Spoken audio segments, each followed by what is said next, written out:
السلام عليكم ورحمة الله.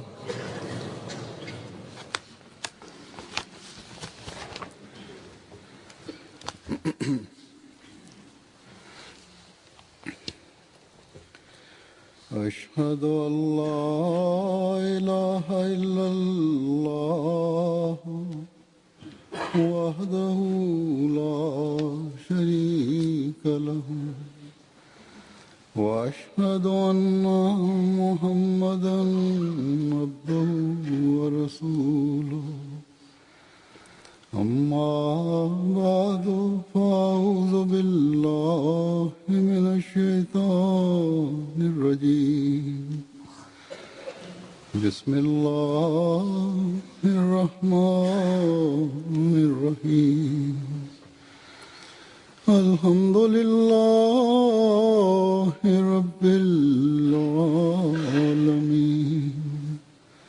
الرحمن الرحيم مالك يوم الدين إياك نعبد وإياك نستعين اهدنا الصراط المستقيم صراط الذين أنعمت عليهم غير المغضوب عليهم ولا الضالين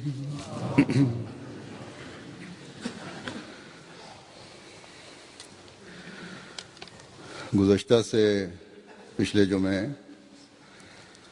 मैंने बताया था कि हज़रत सल्लल्लाहु अलैहि वसल्लम Huzur kaže da je u petak prije zadnjeg petka, Huzur kaže, ja sam spomenuo da će povodom dana rođenja časnog poslanika 12. aprila, dan rođenja časnog poslanika sallallahu alejhi ve sellem, u Pakistanu se održavaju razni skupovi i zborovi Siratom Nebi pod nazivom, u kojima se uglavnom, kako je naše prijašnje iskustvo, uglavnom postoji velika mogućnost, Huzur kaže, ja sam rekao da postoji velika mogućnost da će oni vrlo malo spomenjati ljubav prema časnom poslaniku i časnog poslanika kao uzor čovječanstvu, a više će govoriti protiv običnog Mesija alejhi selama i protiv džemata i koristit će nečist jezik, pogotovo u rabvi.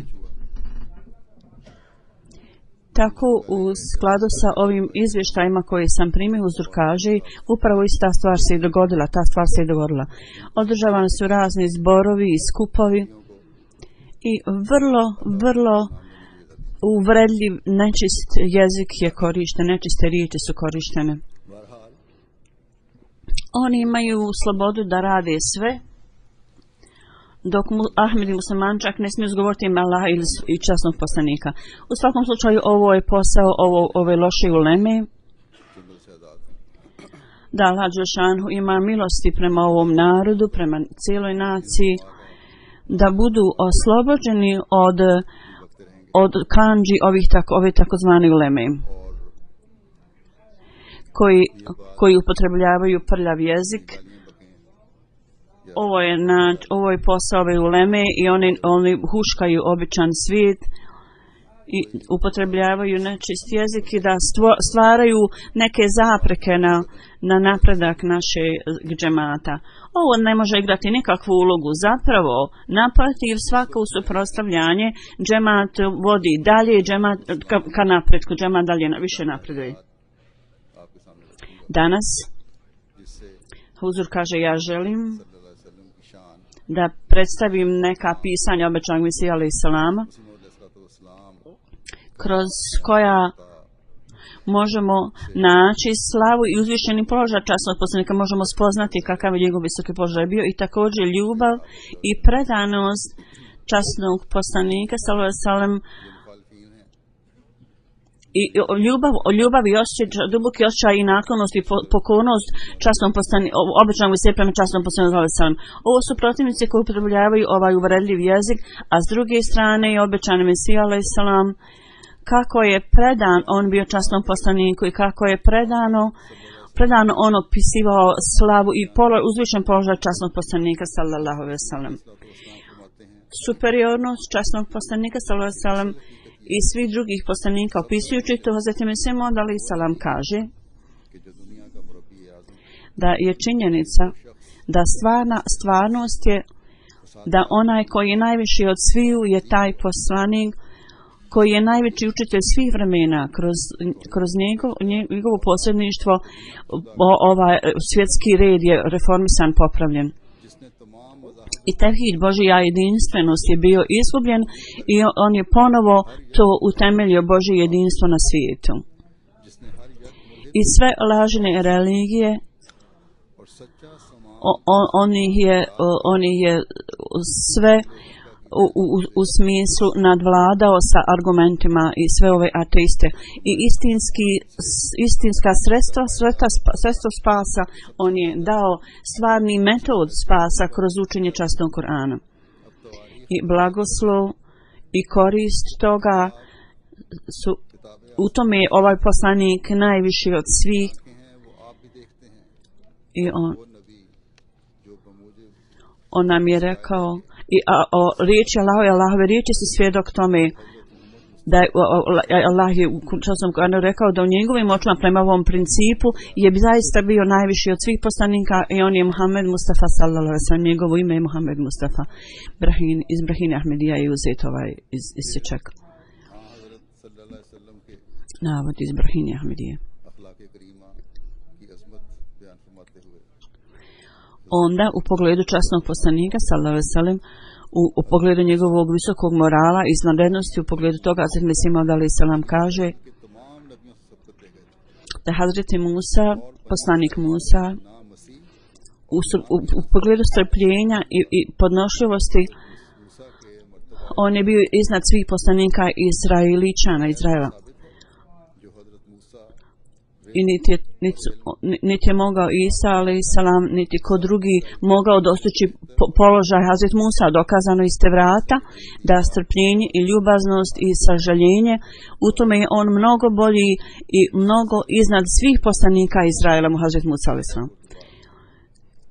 Kad je broj u Tevratu je spomenuto da je Musa u poređenju sa svim ljudima bio najpodnošljiviji, najstrpljiviji u poređenju sa svim ostalim ljudima.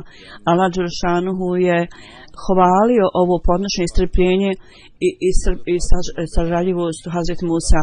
Ove riječi nisu bila korištene ni za jednog drugog poslanika. Međutim, činjenica je da da je visoki moral koji je dao zadnjem poslaniku koji je donio zakon, to je bilo dato časnom poslaniku sallallahu alejhi ve sellem i oni su daleko viši od položaja Hazreti Musa alejhi selam. Allah dželešanuhu je spomenuo da je časni poslanik sallallahu alejhi ve sellem bio sve ukupnost i onaj koji je imao sve ove izvanrednosti i dobrog morala koji su svi pojedinačni poslanici skupa imali. U pogledu njega spomenuti u časnom Kur'an. U prijevodu kaže ti si bio utemeljen na najvišem moralnom mjestu. I najviši moral, kad se hvala daje u nekom, to pokazuje na njegovu najizvanredniji položaj u tom pogledu, takav je njemu data titula. Naprimjer, rečeno je da ovo drvo je azim, to znači što se tiče njegove dužine, širine i visine, sve se te stvari nalaze u njemu. Slično tome je značenje ove riječi da što se tiče visoke izvanrednosti, visokog morala, sve izvanrednosti koje ljudsko biće može dobiti, sve ove stvari u savršenoj formi su se nalazile kod časnog poslanika sallallahu alejhi ve sellem. Tako da ove hvale, ovako veličanstvene izvanrednosti, ne mogu biti bolji ni za kakvo ljudsko biće. Na tom mjestu je spomenuto u prijevodu: na tebi su Allahovi blagoslovi najviši i mnogo više nego nad bilo kojom drugom osobom. Niko ne može dostići tvoj položaj. Ovo je spomenuto u Psalms, u Starom Zavjetu, to je tamo spomenuto, da Allah koji je vaš Bog, on je njega učinio najizvanrednim, najodličnim i superiornim iznad drugih. Ovo je također isječak iz Brahini Ahmedije.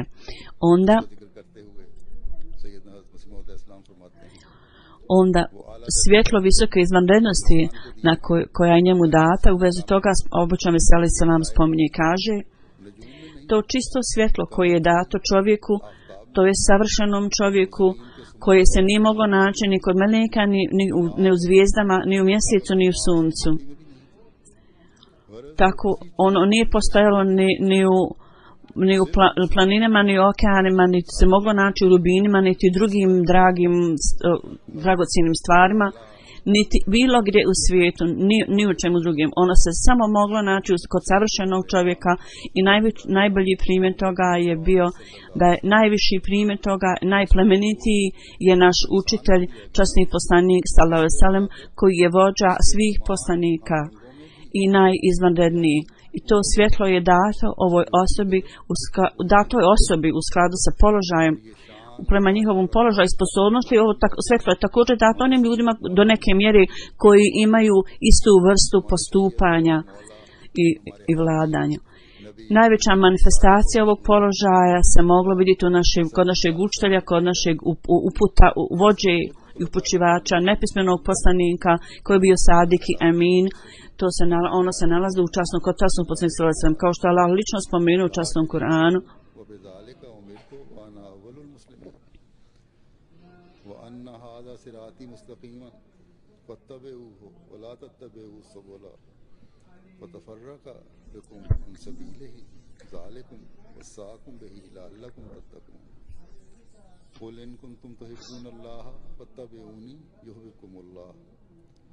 ويغفر لكم ذنوبكم والله غفور رحيم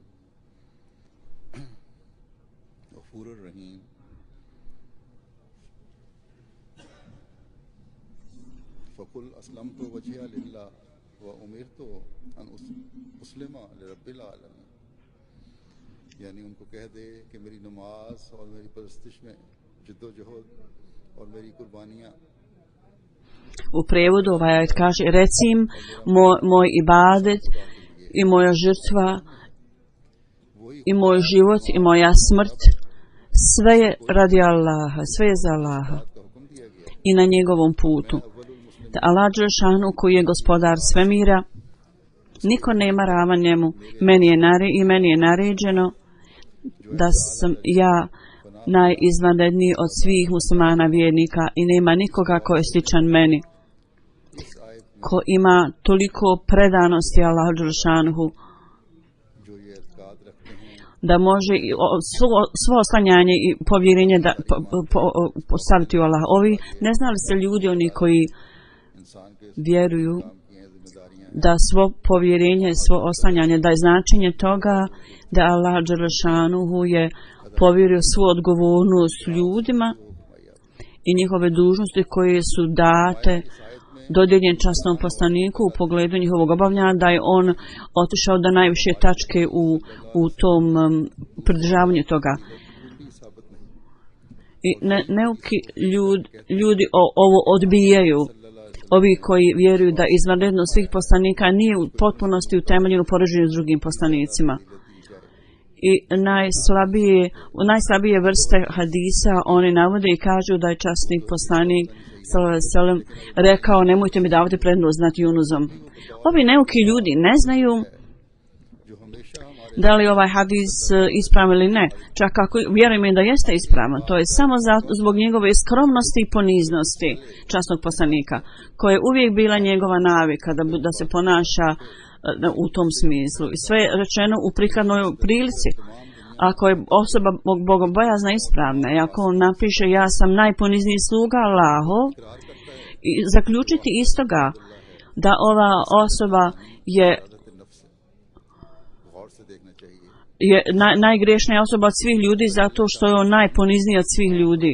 To bi bilo potpuno nerazumijevanje, pogrešno razumijevanje. Zato treba da razmislimo i da mislimo da u ovom slučaju Allah dželešanu je spomenuo ime časnog poslanika kao Evelul Mu'minin, da je on najizvanredniji od svih vjernika, najodličniji. I u pogledu svih sljedbenika, on je poglavica svih sljedbenika. I on je taj koji uzvraća povjerenje ranije od bilo koga drugog i to je proglašeno časnom poslaniku sallallahu alejhi ve sellem. I onda poslije toga postoji ikakav doseg, opseg da bilo kako vjeri u časnog Kur'ana, da u pogledu časnog poslanika treba da prigovaramo bilo šta. Naprijed spomenutom ajetu Allah dželešanu je spomenuo da najviša tačka, najviši položaj pripada onome dat je prirodi časnog poslanika sallallahu alejhi ve sellem. Neka je uzvišen Allah i kako je uzvišena tvoja čast, o Allah.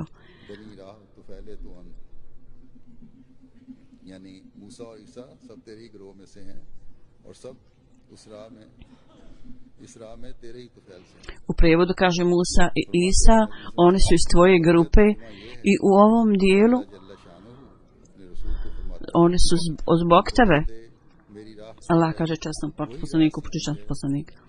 U preostatku ajeta kaže ovom opomenitom poslaniku, reci, moj put je ispravan put, zato slijedite taj put. Nemojte slijediti druge puteve, zato što će vas oni udaljiti od vašeg gospodara. I reci im, ako zaista volite Allaha, onda slijedite moj put i dođite, slijedite mene, slijedite put koji je istinska priroda Islama. Ako budete tako čini, ako budete tako čini, Allah dželešanu tako će vas voljeti i oprostiti vam vaše grijehe. I reci im, moj put je, meni je naređeno da sa svim svojim mogućnostima se potpuno pokorim Allahu dželešanu i da budem predan potpuno Allahu dželešanu koji je stvarao cijelog svemira. Kao što on je Rabbul Alamin, ja sam Hatemul Alamin, ja sam sluga cijelog svijeta i ja treba da budem predan njemu i da potpuno izgubim sve radi Allaha. I šta god imam, da ja to učinim da bude radi Allaha. Šta god imam, to je potpuno pripada Allahu i dato Allahu. Ovo je položaj časnog poslanika sallallahu alejhi ve sellem i ovo je plemeniti primjer koji je on utemeljio. Sada pogledajte primjer ovih protivnika. Da časni poslanik sallallahu alejhi ve sellem je donio milost, a ovo su ljudi koji torturišu ljude koji izgovaraju kelime šehadet. I u pogledu njegove dobrotvornosti i koristi, sjeće koji sam pročitao je Enlaleke, nisam razumio časno ime knjige. I što se tiče blagoslova i blagodati, obično mi se alejhi selam kaže o časnom poslaniku sallallahu alejhi ve sellem, Musa ili Isa i njihov Bog je jedan, ne postoji tri Boga. Međutim, prema manifestaciji isti Bog je pokazao tri vrste uzvišenosti svoje slave. Jer Musaov umet je bio ograničen na faraona i njegov narod. Tako da manifestacija Allahove moći je bila ograničena do te mjere da je Musa vidio ove stvari o narodima koji će poslije doći, onda učenje te vrata ne bi bila tako nepotpuno kao što jeste. Ne bi bilo. I zbog toga misija Hazreti Isa alejhi bila ograničena na jevrijski narod, Izraeličan. I nema nikakve veze sa učenjem o ljudi koji će kasnije doći. Zbog toga manifestacija Allahove moći je bila ograničena do te mjere koja je za njih bila moguća. I objava i predskazanje su bili zato presječeni. Pošto je njihovo učenje samo bilo za reformu jevrejskog naroda i nije bilo namijenjeno za greške drugih naroda, prijestupe. Zato jevrejsko učenje nije prikladno, ne može da reformiše druge ljude. Ono se samo odnosi na one ljude koji su bili pravo pred njima, pred Hazretom Musa i drugim predstavnicima. I ljudi koji će doći kasnije, za te ljude Inđil potpuno je bio neprikladan učenje Novog Zavjeta. I da je reforma nepoznatog naroda i drugih naroda bila tamo, u tim knjigama, onda njihov stil ne bi bio kakav je. Dakle, vrlo je tužno da s jedne strane učenje Novog Zavjeta nije bilo potpuno, bilo je nepotpuno i šta više, अमली इस्लाम की कोशिश का Ovo učenje je bilo također pod uticajem अब ईसाई da je ponizno biće učinjeno Bogom i doktrina načelo iskupljenja potpuno je da su kroz njihovo načelo iskupljenja vrata spasa su potpuno zatvorena. Zato tu dvije teške situacije. Kroz Boga Allah dželešanu ne mogu dobiti nikakav blagoslov jer za njih vrata objave potpuno zatvorena. Drugo, oni ne mogu praktično poduzeti nikakve korake naprijed zato što iskupljenje ih je zaustavilo da čine bilo kakav napor i da se bori za spas, और हमदर्दी में कुछ da se žrtvuje za spas. I taj čisti, savršeni čovjek kome je objavljen časni Kur'an, njihov vidokrug i mišljenje nisu bili ograničeni. नफ्स के अंदर कामिल हम Opseg. Dakle, gledajući na vrijeme i mjesto i sa svakog aspekta isto tako u njemu, potpuno je bilo sažaljenje se moglo vidjeti u njemu. मगर इन Zbog toga, कि आइंदा उससे कोई रूहानी potpuna proporcija Božjeg manifestacije data njemu, on je Hatemul Enbiya.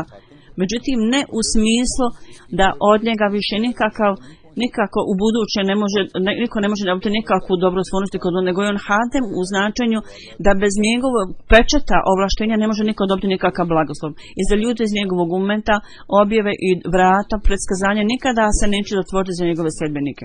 Osim njega, niko drugi ne može और उसकी हिम्मत और हमदर्दी ने imati ovaj pečat ovlaštenja vlasti.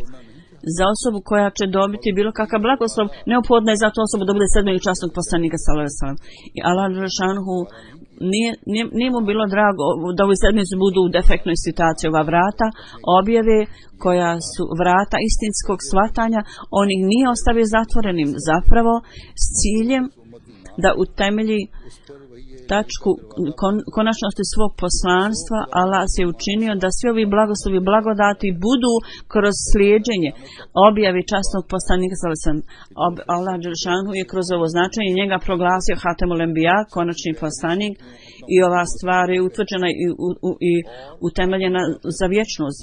Bilo koji nije potvrđen njegovim sljedbenikom kroz svoje postupke, da je sljedbenik časnog poslanika sallallahu alejhi ve sellem i u svojoj pokornosti i poslušnosti नाकामिल मुल्म हो सकता potpuno ne izgubi sebe, takva osoba ne može naći nikakvu objavu do vječnosti, niti može biti primaoc Božjih otkrivenja i Božje.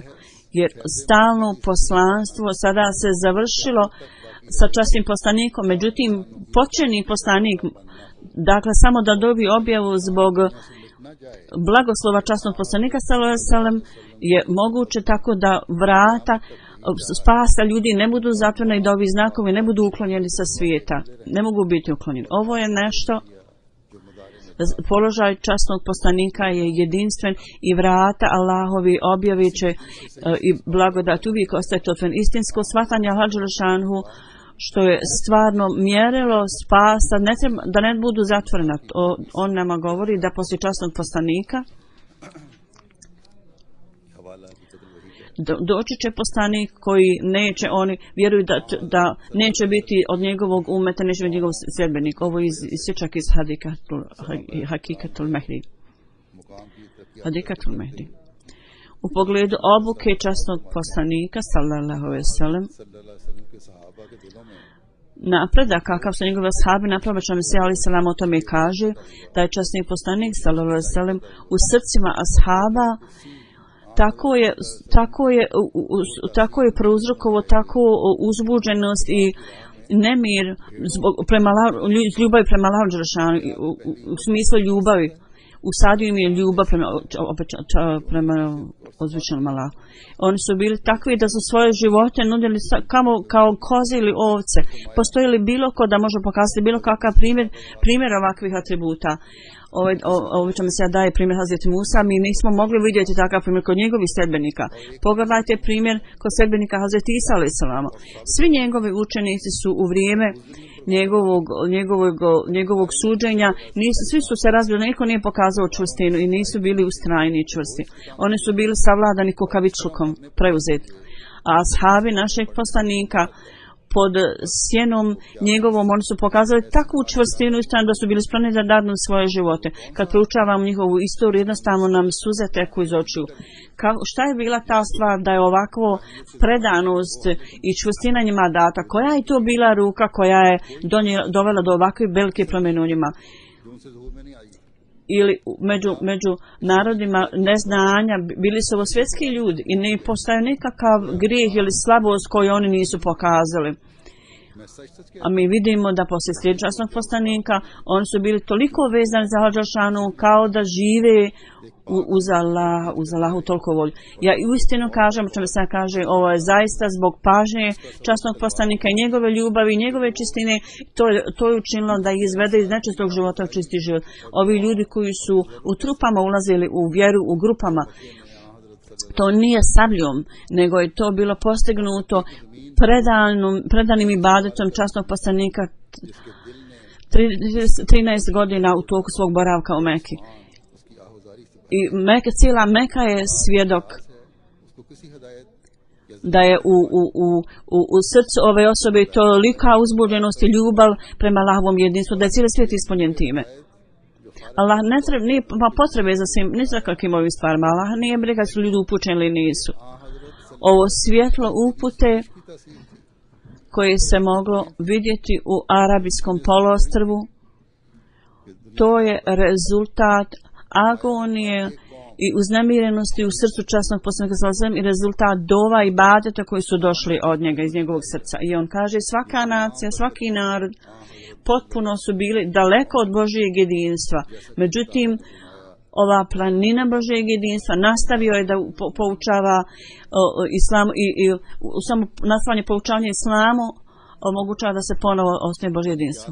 Časni Kuran kaže u prijevodu, ovo znači: hoćete li vi sebe hoćeš li ti sebe dokrati izgubiti, umrijeti zbog ovih ljudi što ovi ljudi ne prihvataju poruku? Ovakva vrsta predanog ibadeta i predanosti i agonije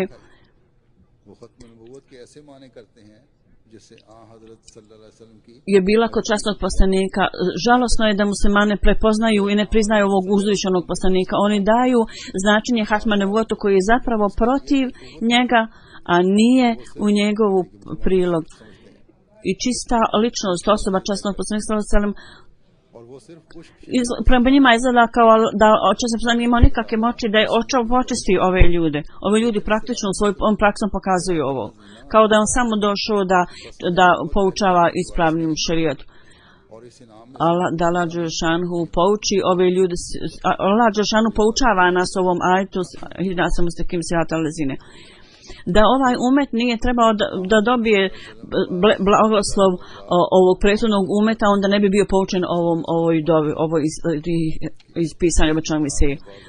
Onda u pogledu nekih vrlo moćnih čuda časnog poslanika obećani sallallahu alejhi ve sellem kaže da ovaj položaj da je s Allahom Đelešanu, on je bio u stanju da pokaže takva čuda koja su mnogo viša od normalne sposobnosti ljudskih bića. Neka čuda on je pokazao takva koji sigurno ne samo prividno, nego zaista su mnogo viša od mogućnosti ljudskih bića, od ljudskih mogućnosti, koja izgledaju mnogo viša od ljudske sposobnosti i o njima zaista postoji Božja pomoć, kako smo vidjeli ta čuda u časnog poslanika. Na primjer, u vrijeme bitke na Bedru, on je uzeo šaku pijeska i bacio prema nevjernicima i ovo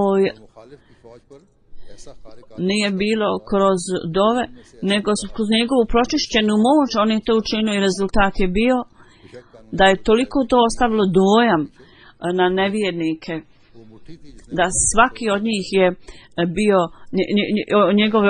njihove oči su bile pogođene time i bio je snažan vjetar, nastao je snažan vjetar i ovaj šljunak je još više dobio sile i oni su bili tako ožalošćeni i uznemireni, kao ljudi koji su bez svijesti, koji izgube svjesnost. i počeli su da trči tamo. Ovo Allah dželešanu kaže. U prijevodu kaže kad si ti bacio, nisi ti bacio, nego je bacio Allah. Jer iza toga je bila Allahova moć. I zapravo iza ove scene Allahove moći, to je čudo i nije moguće pokazati nikakvu moć samo ljudsko biće bez Allahove moći. Onda o čemu se kaže slično tome drugo čudo časnog poslanika sallallahu alejhi ve sellem je rasvjetljenje mjeseca. To je također bio rezultat ove duhovne moći časnog poslanika. Nema dove skupa s tim, nego samo pokazivanjem prstom ovo se čudo dogodilo, samo pokazao samo prstom. Zatim još jedno čudo koje je časni poslanik pokazao kao rezultat njegove lične duhovne moći, kakve druge nije bilo dove uz to. Ponekad je bilo vrlo malo vode, on bi samo stavio svoj prst u to i voda se povećala toliko po količini da su čak i ljudi pili životinje i još uvijek je bio ista količina vode bi ostala. Ova su čuda pokazao časni poslanik mnogo puta. Ponekad bi stavio svoju ruku na malo hljeba i hiljade ljudi su bili u stanju da se zasite, da jedu do sitosti. Ponekad je dao blagoslov maloj količini mlijeka, on je to blagoslovio i to se povećalo po količini, uvećalo po količini.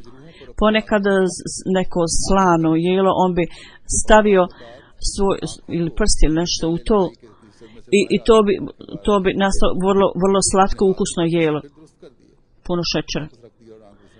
Ponekada očna kugla bi ispala iz očne duplje, on bi to svojom rukom bio u stanju da vrati natrag. Ovo su sve stvari koje je on učinio uz Allah, od Boga datu moć, uz Allahovu moć. Allahova moć je bila iza toga. Onda u pogledu duhovnog i nebeskog života, o čemu se alejhi selam kaže, ovi ljudi kažu da je Hazreti Isa živ.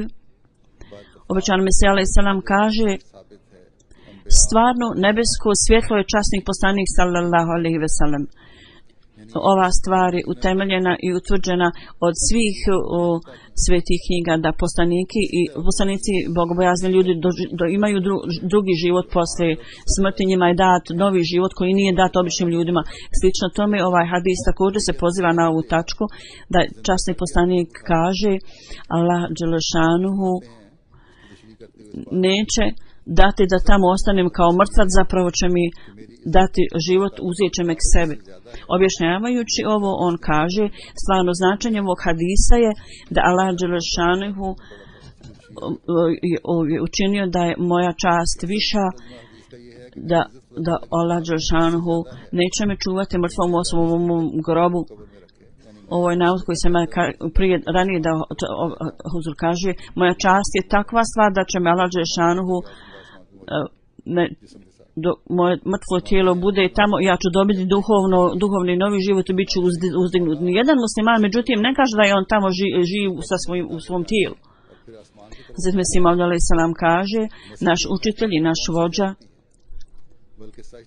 kad je njemu dato svjetlo u grobu i kad je uzdignut na nebo, šta je bilo više od toga? Kakav je mogu biti veći uzdanje Isa alejhi selama od uzdanja časnog poslanika? Kako je on rekao? Svi učenjaci iz prošlosti se slažu i također u hadisu Mirađ u biti jasno kaže da su svi poslanici sa svojim tijelima su živi. Da li to kaže hadis?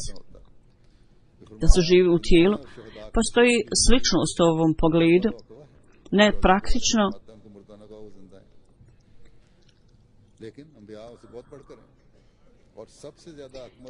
U pogledu šehida Allah kaže nemojte reći da su oni mrtvi.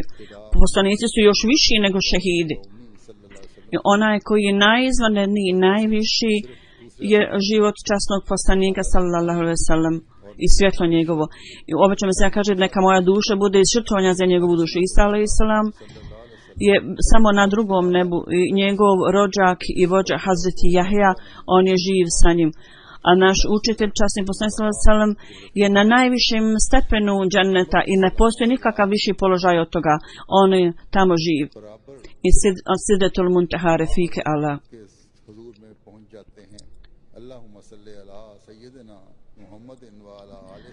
I post, i ibadet, i sve ove stvari stižu do njega. Allahumma salli ala Muhammedin wa ali Muhammedin. अक्सर में माँ सलेत अल्लाह हादिम अंबिया के व बारिक व सल्लम.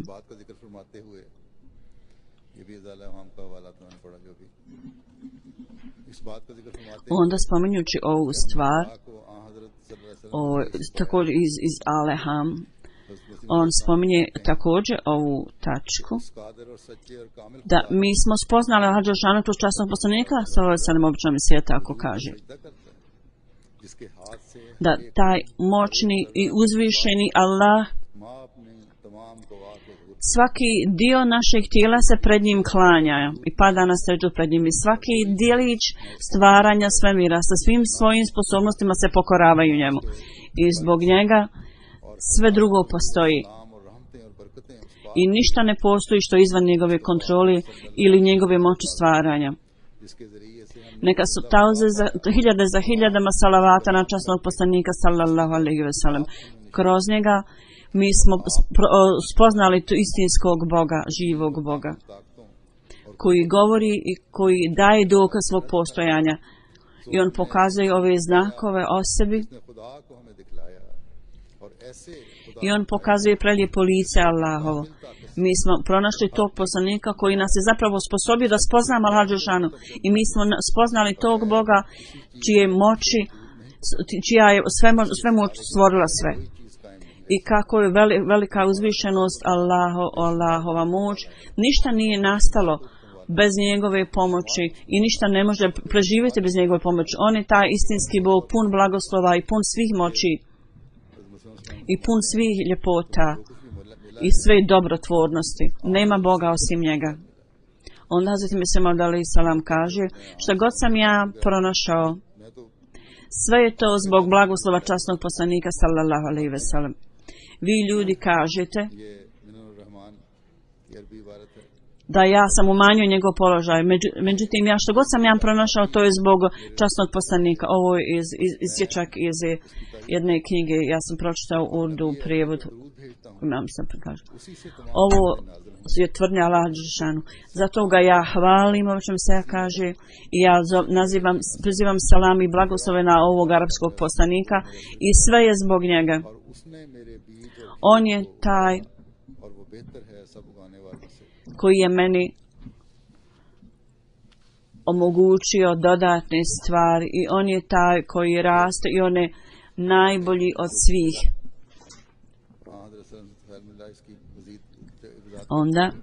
Onda on kaže, o čem se ja kaže, što god sam ja našao, to je zbog časnog poslanika sallallahu alejhi ve sellem. Objašnjavajući dalje, kaže, ja se kunim Allahovim imenom, kako je on komunicirao s Hazreti Ibrahimom i Ishakom, onda Hazreti Ismailom, onda Jakubom, Jusufom, Musaom, Isaom, sinom Marijeminim i poslije toga on je govorio sa našim učiteljem časnim poslanikom sallallahu alejhi ve sellem.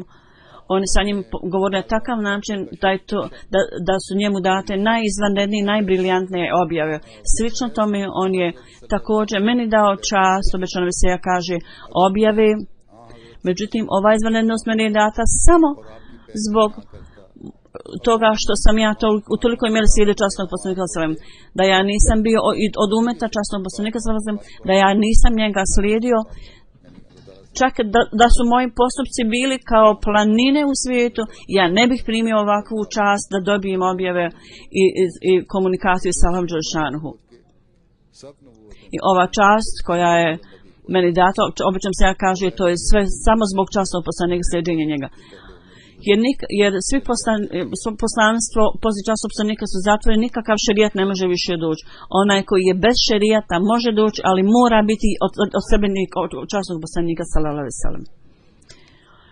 Onda on dalje kaže, običajno Mesija ali sam dalje kaže,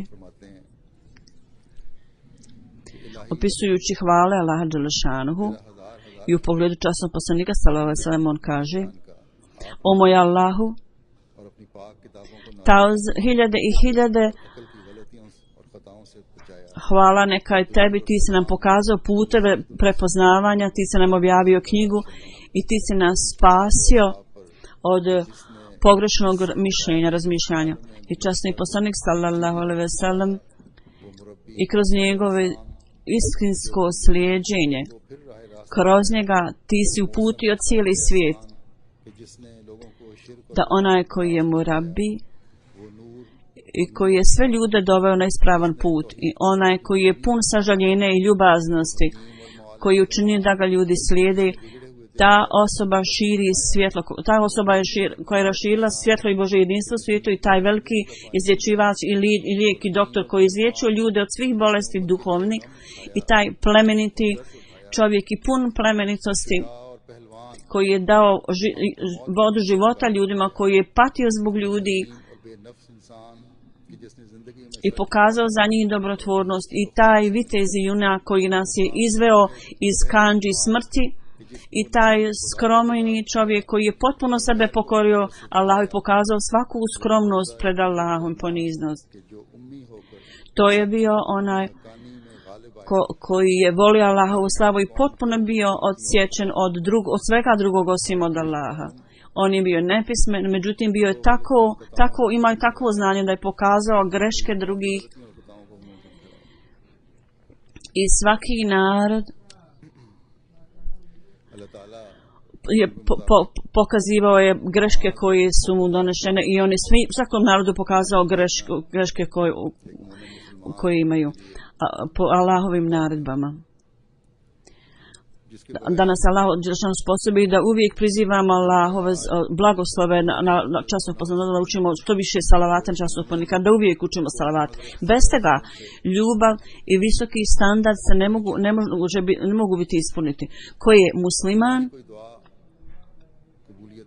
treba da ima s časnim poslanikom sallallahu alejhi ve sellem. Niti ikakva dova ili ibadet ne mogu postići položaj primanja, prihvatanja kod Allaha bez učenja salavata. Znači, poslije svakog ibadeta i dove trebate proučiti salavat na časnog poslanika. Međutim, treba da zapamtite da stvarna svrha naša, da učimo salavate treba da bude ljubav prema časnom poslaniku sallallahu alejhi ve sellem. To treba da bude glavni razlog i to treba da bude sveobuhvatna ljepota motiv. On obično dalje kaže, on je dalje verbalno objasnio da treba da učimo salavate iz ovog razloga, tako da Allah dželešanu svojim potpunim blagoslovima dadne sve blagoslova časnom poslaniku sallallahu alejhi ve sellem i učini ga glavnim vredom svih blagoslova za cijeli svijet i njegova plemenitost i izvanrednost da budu pokazani kod ljudi u svijetu zapravo. Ovo treba da bude, da obavljate punom predanošću da učite salavate, kao da hvalite, da učite salavate iz dubine svoga srca na časnog poslanika. Kao što molite Allaha za sebe, sa istim strpljenjem i strašću, isto tako čak sa većom treba da činite salavate. I nemojte ništa ostaviti za sebe. Zapravo, koliko god smo molili za sebe, još više, sa mnogo većom agonijom i sa mnogo većim, jačim stanjem srca, predanošću u srcu i ljubavi, da ne ostavite ni jedan dio u svom ibadu, zapravo sve treba da bude to jednostavno nešto sveobuhvatno i centralna tačka salavat. Tako da njegova slava sija svijetom časnog poslanika i treba da budete predani, da uložite sve napore i koncentraciju u toku dana i noći, u toliko mjeri da ne bude nikakve želje veće od te. Ovo je zapravo ljubav i predanost prema časnom poslaniku. Onda u jednom od svojih pisama on kaže, Mira Basali sahib, njemu je to bilo napisano ovo pismo, obično mi sam je napisao ovo pismo, međutim ovaj čovjek je kasnije napustio džema, on kaže, obično mi sam je kaže, rekao treba da posvetiš posebnu pažnju učenjem salavata na časnog poslanika, kao neko što traži blagoslov i korist od nekog dragog, slično tome, treba da to činiš sa velikom agonijom i strašću i ljubavi. Ne treba nikakve izvještačenosti biti u tome. Nego to treba da činiš sa takvom ljubavi prema časnom poslaniku, sa potpunom predanošću, iskrenom ljubavlju. I koristi blagoslov toga, treba da tražiš dove i salavat, i treba da učimo salavat, da učiš salavat rečenom pismu. Ovo je predanost, istinitost osobe, da nikad ne bude umorna i da nikad ne savlada osobu lični i ego. Treba da učimo salavat, samo da tražimo Allahove blagoslove, da se Allahove blagoslovi spuste na časnom poslanika sallallahu alejhi ve sellem. Onda u jednom susretu on je rekao, zbog salavata ja vidim da Allahovi blagoslovi na vrlo neobičan, briljantan način idu ka časnom poslaniku i kad su tamo stigli, potpuno su bili upijeni u grudi časnog poslanika i to je bilo toliko kao česmi da su svi ljudi mogli piti koji su zaslužili. Zapravo ne postoji nijedan blagoslov bez posredništva časnog poslanika sallallahu alejhi ve sellem, ne može stići ni do koga. Šta je salavat? Salavat je zapravo da nastojite da uzdrmate prijestol časnog poslanika kroz koji teku ove pipe, ove česme Allahovi blagoslova. Neophodno je za svakog vjernika da obilato uči salavate, tako da stvori u svom badetu dirnutost. U drugom pismu ovom čovjeku, obećan Mesija, kaže u pogledu koliko puta treba da uči, ponekad je spomenut broj, ponekad nije. On kaže, salavat je taj koji je koji su izgovarali blagoslovljene usne časnog poslanika. Šta je salavat i koliko puta ga treba učiti? On kaže, koliko god je časni poslanik učio Allahumme salli ala Muhammedin ve ala ali Muhammedin kema salejte ala Ibrahime ve ala ali Ibrahime inneke hamidun međid. Allahumme barik ala Muhammedin ve ala ali Muhammedin kema barekte ala Ibrahima ve ala ali Ibrahime inneke hamidun međid. Ovo su riječi koje je časni poslanik nas poučio. Dakle, to je salavat. Ovo je najbolji od svih raznih formi salavata. I ovo je ono što ja stalno učim, o čemu se kaže. I ne trebate se uopšte obraćati pažnju na broj. Jednostavno stavite svu svoju dušu i srce u to i učite to koliko god možete, neprestalno. Tako da dođete do tačke gdje jednostavno vaša duša se topi, da jednostavno do cijelo svoje srce stavite u to. Nakon spominjanja ovih stvari, kad učite salavata na časnog poslanika, kakva je mudrost u tome, on kaže, iako časni poslanik sallallahu alejhi ve sellem nema potrebe ni za čijom dovom i baletom. Zapravo tu je vrlo duboka tajna u tome. Vrlo tajna tačka je da ako osoba sa svojim predanom ljubavlju želi neki blagoslov za nekoga, onda on postaje dio ispunjavanja te osobe. Ako osoba ima ljubav prema nekome i on traži blagoslov za njega i zbog njegove lične ljubavi, on također postaje dio te osobe. Kao što je časni poslanik sallallahu alejhi ve sellem, ovi blagoslovi na njega od Allaha dželešanu, tih blagoslova je toliko mnogo, tako da ljudi sa svojom ljubavlju tražeći blagoslov za časnog poslanika, njima će biti dat udio u skladu sa njihovom naporom. Međutim, bez lične ljubavi i lične predanosti ovaj blagoslov će biti mali. Dakle, ovo su načini i putevi učenja salavata i ja želim da spomenem neke arapske strofe koje obećan se Ali sam napisao u svojoj ljubavi prema časnom poslaniku. Ja želim to da pročitam nekoliko strofa iz kojih se može vidjeti kako je obećan Mesija hvalio duhovnu moć časnog poslanika i njegovu uzvišenost i slavu. Obećan Mesija u tome izražavao svoju ogromnu ljubav prema njemu. Sve ove stvari koje sam ja spomenuo, Huzur kaže, to je sve čista ljubav, obećan Mesija prema časnom poslaniku. Ovi neahmedi optužuju obećan Mesiju da nije ništa imao sa časnim poslanikom. मखलूक में से सबसे बेहतरीन है और मुअज़्ज़ज़ीन में से बरगुज़ीदा और सरदारों में से मुंतखब वजूद है। फरमाया वल्लाहि इन्ना Nema sumnje, on je najpočasniji od svih stvaranja i on je odabran među vođama. कि बखुदा बेशक मोहम्मद सल्लल्लाहु अलैहि वसल्लम खुदा के नायब के तौर पर हैं और आप ही के वसीले से दरबार शाही में रसाई हो सकती Tako mi Boga, bačom se kaže, nema sumnje, časni poslanik je pokoran bio Allahu, ali kroz njega mi možemo imati pristup Božoj blizinu. फरमा अहयानी कि बेशक मैं आपके जिंदा करने से ही जिंदा हुआ हूँ। सुभान अल्लाह, क्या एजाज है और मुझे क्या खूब जिंदा किया है।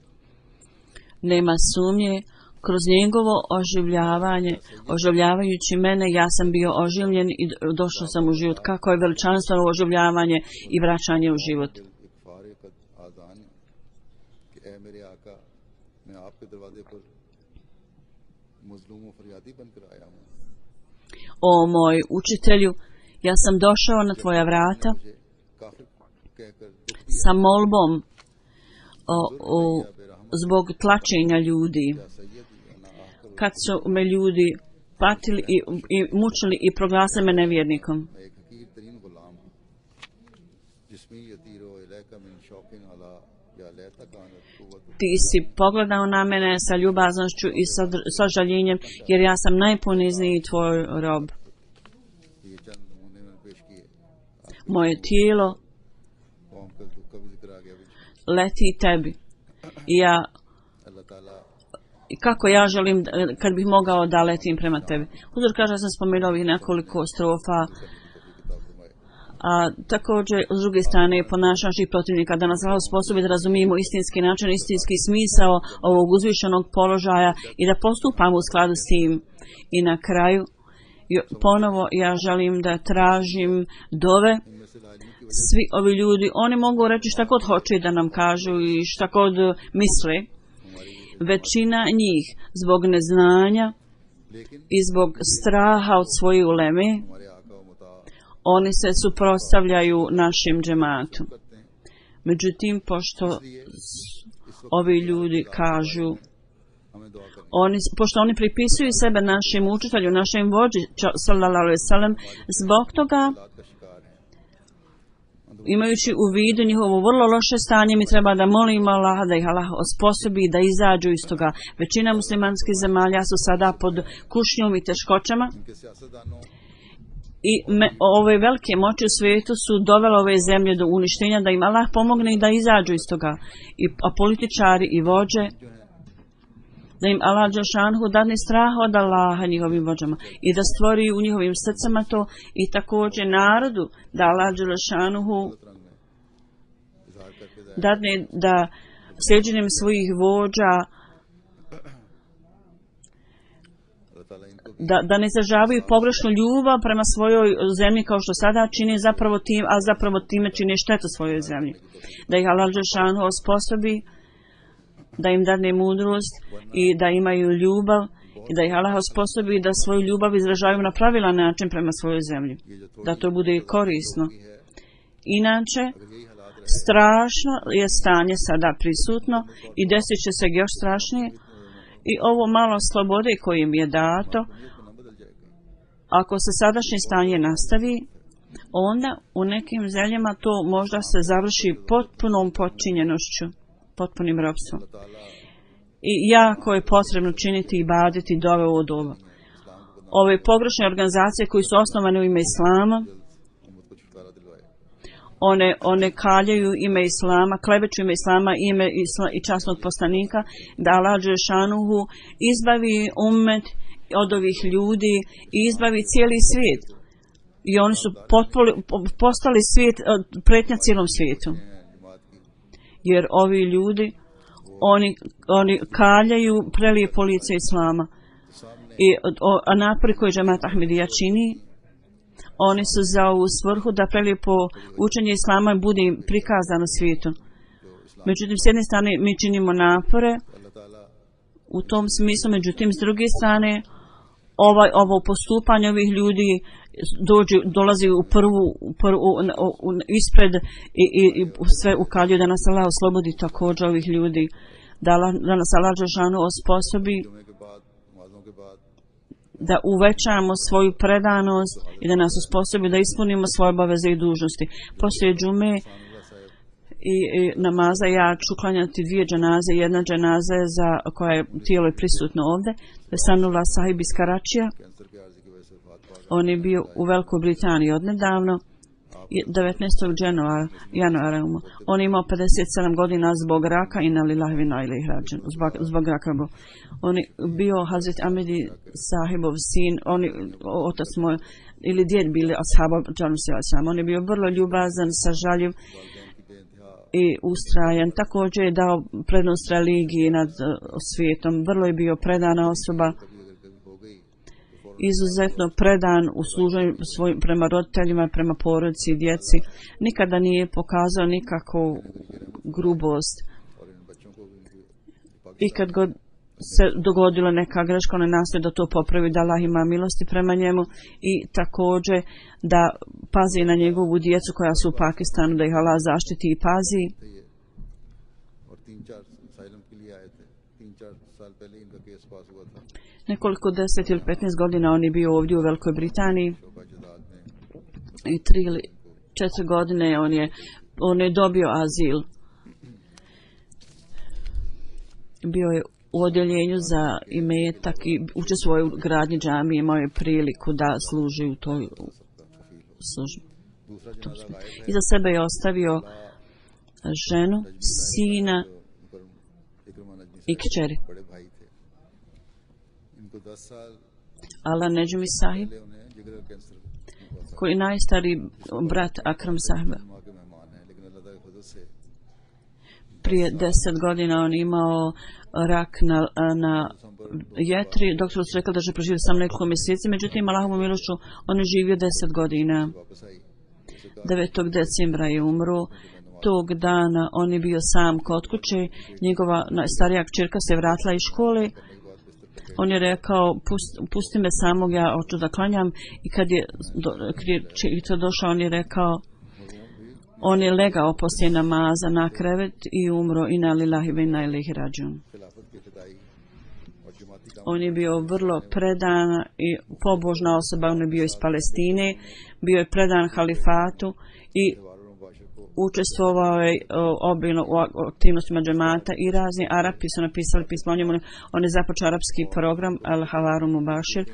On je pisao za taj program i također iz arapskog odjeljenja petak, hudba petkom, on je prevodio. Njemu su dati prevodi, on je to pregledao. वालदैन भी हैं On je bio musi. एक बेटा है Među njegovom djecom इकलौता बेटा ostavio je roditelje, ženu i djecu. इंतखाब हुआ है Jedan sin je, ima jednog sina. Masroor रखा था हानी ताहिर साहब इनके बारे में लिखते हैं Taj sin njegov bio je rođen na dan kad sam ja bio izabran za halifu i zato ga mu je on dao ime Mesrur. खुद तहारत सादिकमंदी बीमारी पर सब्र और शिकवा शिकायत ना करने में Mustafa sahib, एक जैसे थे मौइज़ा ये है कि दोनों की बीमारी ऐसी थी जिसमें इंसान ज्यादा जिंदा नहीं रहता और कोई काम नहीं on je bio takav čovjek koji nikada nije prigovarao o bolesti बहुत काम i čudno je bilo da je njegova bolest bila takva Allah Saheb da niko ne bi mogao raditi puno u to vrijeme. Međutim, on je ipak radio vrlo naporno i ovo, Huzur kaže, ovo je vrlo neobično. On je preveo knjige obećanog se alaih salama i prevodio je hudbu petkom मुस्तैदी से उनकी i provjeravao prijevod. की तरफ से आखिरी खत I uprkos bolesti i slabosti, on je vrlo aktivno obavljao svoj posao.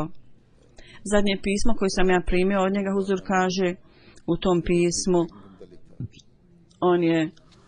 on je govorio o mom predavanju u džamiji Ahmedija u Njemačkoj, o prijevodu, u svom provjeri prijevoda. ये करते थे कि अल्लाह ताला इसकी तौफीक दे रहा है ताहिर नदीम साहब लिखते हैं कि अला नजमी साहब की खास सिफत ये थी कि उन्होंने नेकी On je zahvaljivao Allahu dželešanu što mu je omogućio da služi vreli. Nedim sahib je rekao da on ima posebne vrline i vrlo bi uvijek je žurio da čini dobra djela. ना पहुंचता तो उनकी तरफ से शिकवे का ईमेल आ जाता Tako da je preostali dane trošio da da što više uradi njemu bi, ako mu ne bi poslali prijevode, on bi poslao njima e-mail, pitao zašto mu nisu poslali. Uprkos bolesti, on je vrlo predano radio i poslao bi e-mail i rekao, ako se ja ne osjećam dobro, nemojte da mi ne šaljete posao. Tako da s ciljem da bi se oporavio, on kaže ja želim da radim džematski posao da bi se oporavio. I ja kaže, ako ja napišem o bolesti, to je samo radi dova, a ne da mi prestanete slati zadatke. Mumin Sahib piše o njemu, kaže, ja sam bio u izuzetnoj ljubavi prema njemu, on je uvijek bio pokoran Allahovoj volji, on ima ogromnu predanost prema halifatu i vrlo pokoran upravi džemata i neumoran pomagač u tablihu. I također svoju djecu poučio ekstremnoj ljubavi. Njegova čerka je zna na pamet nekoliko poima, on dolazi na svaku dželsu, međutim nakon što je dobio rak, zbog raka on je ležao na pod. On je bio jedan od ovih pomoćnika hilafeta koji bez ikakve mjere, on ne vodi računa koliko on zaista pomažu, koliko god mogu da Allah uzdigne njegov položaj. Gdje god se spominje, kad bi se spomenula njegova bolest, on bi govorio Allah Đelšanu neće uništiti moju djecu i sve njegove želje i dove su bile za njegovu djecu, da Allah primi sve njegove dove i da Allah Đelšanu pazi i vodi brigu o njegovoj djeci i porodici. I da Allah Đelšanuhu nam dadne još takvih iskrenih i vrijednih pomagača na svijetu, pomagača halifata.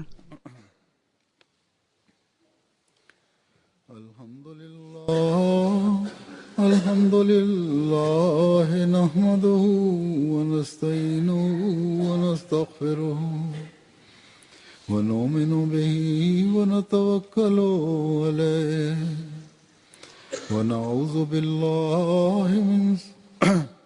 ونعوذ بالله من شرور أنفسنا ومن سيئات أعمالنا من يهده الله فلا مضل له ومن يضلل فلا هادي له ونشهد أن لا إله إلا الله ونشهد أن محمدا عبده ورسوله عباد الله رحمكم الله إن الله يأمر بالعدل والإحسان وإيتاء ذي القربى وينهى عن الفحشاء والمنكر والبغي يعظكم لعلكم تذكرون اذكروا الله يذكركم وادعوه يستجب لكم ولذكر الله أكبر